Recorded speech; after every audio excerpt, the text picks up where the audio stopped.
Galera do GV, tudo bem com vocês? Aqui quem fala é o professor Gustavo em mais uma aula de História. Bom, o assunto dessa aula é a Revolução Francesa. Como nós sabemos, ou pelo menos acredito que vocês já tenham um certo conhecimento a respeito disso, a Revolução Francesa ela é importantíssima para entendermos a história da humanidade como um todo, já que ela é um dos marcos de divisão da própria história em si. Se a gente pegar, por exemplo, o início da história contemporânea, um dos marcos para o início da história contemporânea é justamente a Revolução Francesa. Por que a Revolução Francesa é tão importante para tantas outras civilizações do mundo afora venham estudar algo que aconteceu na França? Bom, a Revolução Francesa é importante porque ela vai consolidar o modo de viver capitalista a partir do momento que a Inglaterra já tinha passado por um processo nesse sentido e agora outra potência europeia passa por isso e, a partir do momento que acontecem as transformações políticas, econômicas, sociais e culturais na França, elas vão estar rapidamente atingindo outros locais do mundo. Mas espera aí, quais são essas transformações?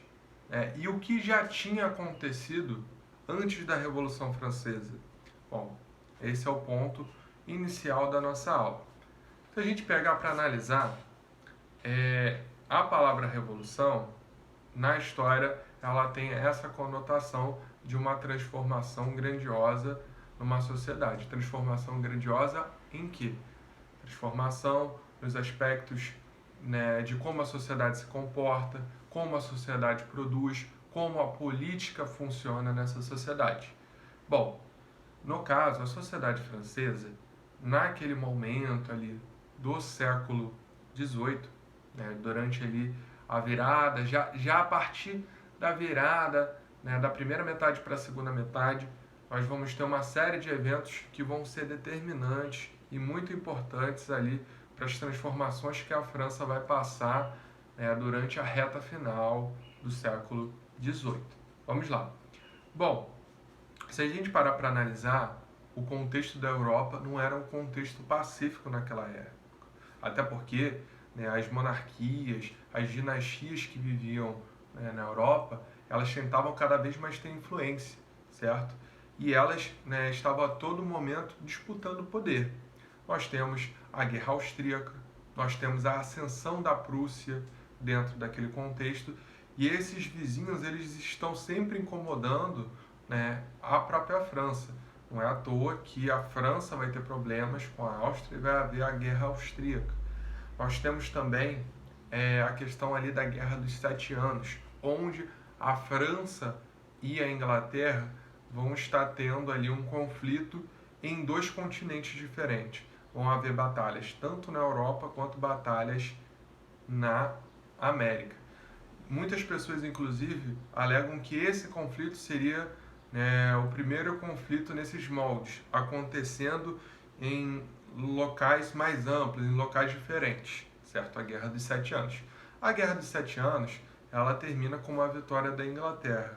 Porém, a França, ela retoma, de certa forma, esses ataques à Inglaterra ou aos interesses da Inglaterra a partir da Guerra de Independência dos Estados Unidos, onde os franceses vão dar um suporte ali para os colonos ingleses, os colonos norte-americanos, para conseguirem a sua independência em relação à Inglaterra. O detalhe é que os Estados Unidos, quando se tornam independentes, eles vão inaugurar ali um país totalmente voltado aí para o capitalismo, para a questão ali também da liberdade, a questão da república. Bem dizer, é uma das primeiras repúblicas modernas ou a primeira república moderna. E enquanto isso, a França ela seguia um modelo totalmente absolutista. Então a gente já tem um conflito aí. Eles dão um apoio para uma república, para um estilo de poder totalmente diferente do que a França tinha naquela época, que era um modelo de monarquia absoluta. Mas eles dão apoio para né, os Estados Unidos porque viam vantagem econômica em termos de trocas comerciais, em termos também de prejudicar a Inglaterra. Mas ainda assim a França vinha passando por maus bocados.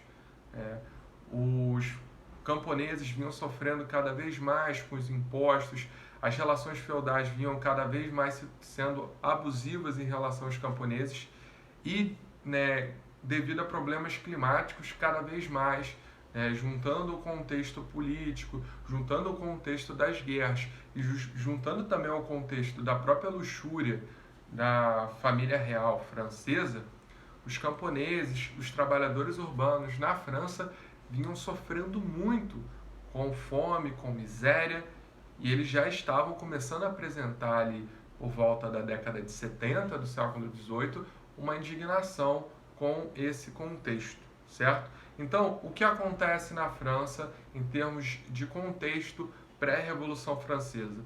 Nós temos problemas, né, na geopolítica que vão interferir na economia francesa. Mesmo quando a França consegue uma vitória após 2 derrotas, né, primeira derrota na Guerra Austríaca, depois a derrota na Guerra dos 7 Anos, mesmo após conseguir uma certa vitória apoiando os Estados Unidos na sua independência, a França tinha tido muitos gastos com a guerra. E esses gastos, né, vão ser determinantes ali também para o aumento dos impostos. Esses impostos eles não vão ser bem aceitos pela população, porque a produção agrícola vinha sofrendo grandes baixas, até por causa das questões climáticas que vinham interferindo diretamente na produção. E nós temos também o fator, né, da representação. A nobreza francesa ela esbanjava demais. O Palácio de Versalhes, se vocês quiserem ir, façam uma pesquisa rápida, analise, pensem um pouco do quanto era luxuoso o Palácio de Versalhes e o quanto aquilo, né, num determinado momento de crise, poderia soar, né, negativo para a população. A Antonieta, por exemplo, que era a rainha da época na França, ela tinha uma vida de luxo, uma vida que não condizia com a realidade da França naquele momento. Nesse contexto de crise, o monarca, né, o Luís, ele vai tentar de alguma forma, né, tentar conter esse contexto de crise. A tentativa dele vai ser a troca de ministros. Ele inclusive vai colocar ministros que pensavam, né, de uma maneira, digamos assim, realista a crise da França. Porém, esses ministros falavam coisas que o rei da França não queria. O rei da França queria manter aquela vida de luxo. Eles falavam, né, em contenção de gastos.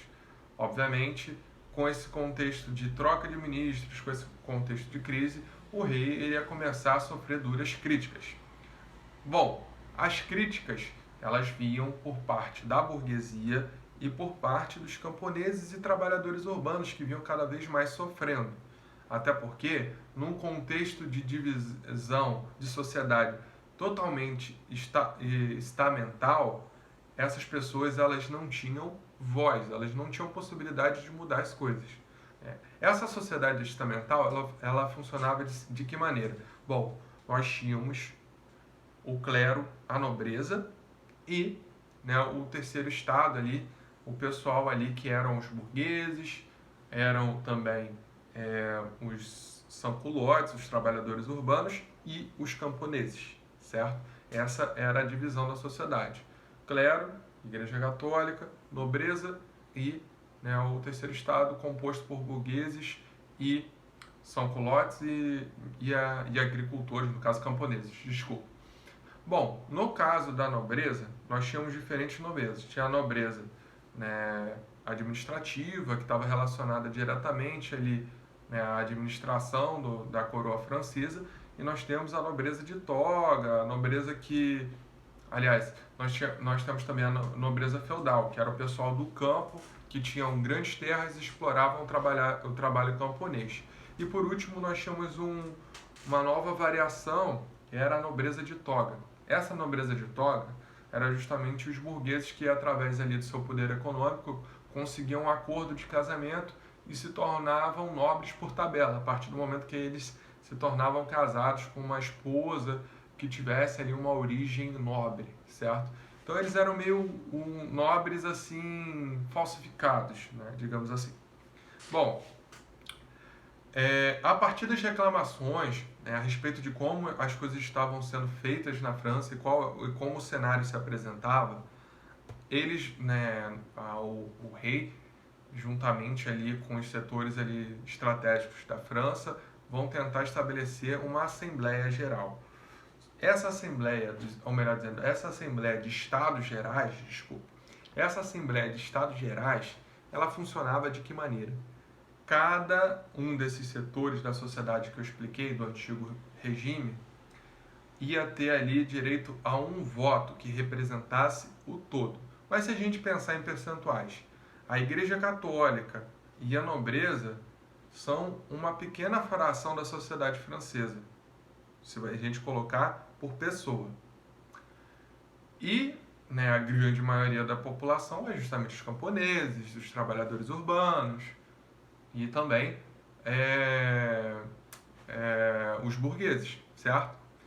Mas o que acontecia? Nessa Assembleia dos Estados Gerais, cada um desses segmentos sociais tinha direito a um voto. Se a Igreja Católica ela estava diretamente relacionada ao Estado naquele momento, a Igreja Católica, juntamente com a nobreza, que vivia ali de sugar os impostos, né, do restante da população, a nobreza e a própria Igreja Católica, o clero, melhor dizendo, eles vão estar votando juntos. Então ia sempre dar o mesmo resultado, 2-1, certo? Então era uma assembleia meio que para enganar bobo mesmo, certo?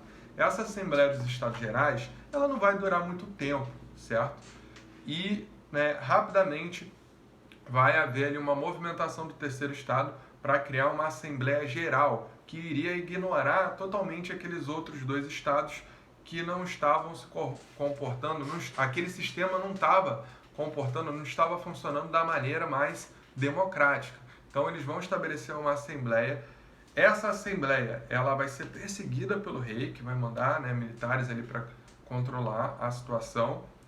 E, né, a população que já vinha, né, bastante insatisfeita, bastante indignada, ela vai tomar as ruas, né, com mulheres, homens, né, os chamados sans-culottes, né, fazendo ali diversas manifestações na região de Paris, e eles vão chegar ao ponto, né, de tomar um prédio que era um símbolo do controle do rei, um símbolo da monarquia absoluta, que é justamente a Bastilha. A Bastilha era um local onde prendiam justamente os opositores daquele poder, certo? Então, quando eles tomam a Bastilha em 1789, nós temos ali um marco, né? A imagem, ela marca muito a ruptura com a monarquia absolutista, com aquele sistema de poder anterior na França, certo? E aquelas manifestações elas vão ser muito simbólicas e elas vão dar corpo para a consolidação da Assembleia Geral, certo? Com o estabelecimento da Assembleia Geral, nós vamos ter a Constituição, né, do ano 1, a primeira Constituição francesa,